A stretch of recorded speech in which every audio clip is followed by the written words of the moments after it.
Okay, first, let me explain the problem. I've had Harbor Freight generators for over a decade. Picked this one up, I think, last year. I think I've had it less than a year, I believe. Anyway, this new model, they've installed a carbon monoxide detector on it, and it shuts the generator off. Unfortunately, because it's in a truck bed, there's enough carbon monoxide that gets stuck in the bed that it'll shut this guy off. So let me show you what my solution is. Let's go back to the shop, I'll show you what I bought, and we'll go from there. Well, this is the box of stuff I bought to help me solve my Harbor Freight generator carbon monoxide shutoff issue. I'll put the details down in the comments below, but basically, now don't look at this because this doesn't come in the kit, and then don't look at this because this doesn't come in the kit. I had to kind of store it all together.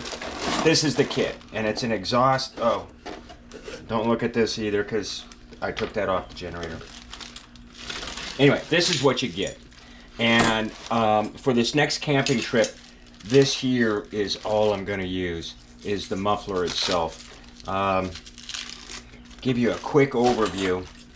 So what I did is, this is the whole spark arrestor thing that goes on the generator, okay? Minus this nipple here. So anyway, I took that out, took that off, and I welded a piece of 3/4 inch conduit on here, okay? Don't judge the welding, it's not a welding video. And this is just a 3/4 inch coupler, which you can hold on with the screwdriver. And this is a preformed 3/4 inch elbow. So what I'm going to do is I'm going to attach this here to the generator, and then put this in, and then take this and put this up here, and there you go. That is what I'm going to do to help get past carbon monoxide building up in the bed of my truck and shutting off my generator. So anyway, let's take it out to the truck and get to work. Okay, I've taken this end cover off. It's just held in place with 6 screws. And now here's the flange that I took off, and that used to hold the spark arrestor and everything. And this is the piece that I've welded on. So we're just gonna reinstall this modified piece. And what you're not connecting to the actual head. This is actually a muffler here, so you're connecting to a muffler. So don't get, do a good job, but don't get overly concerned that you're threading into the actual engine head. And I just want to take I've got the cover off, like I said. I just want you to be able to see what I'm doing here. And then after I get this on, I will put the cover back on.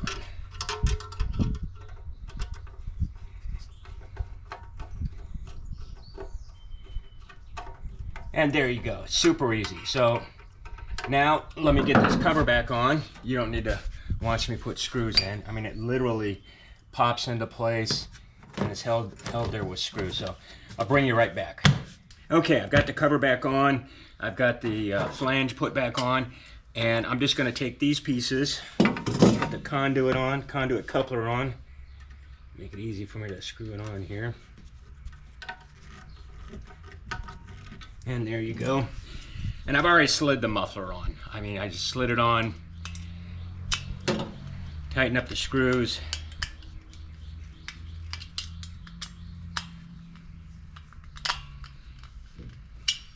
And there you go.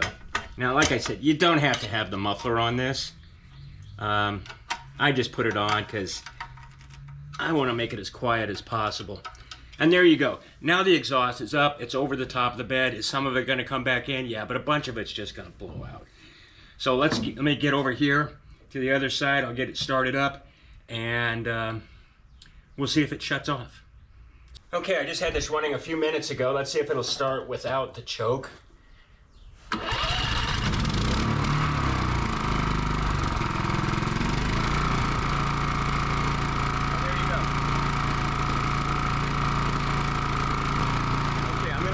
For about 20 minutes or so just to see if it turns off, but normally it would only take 5 or 10 minutes and this would shut off. So anyway, I'll bring you back and let you know how it did.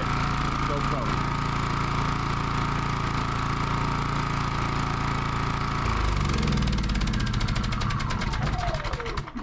Well, there you go. I let it run for 20 minutes.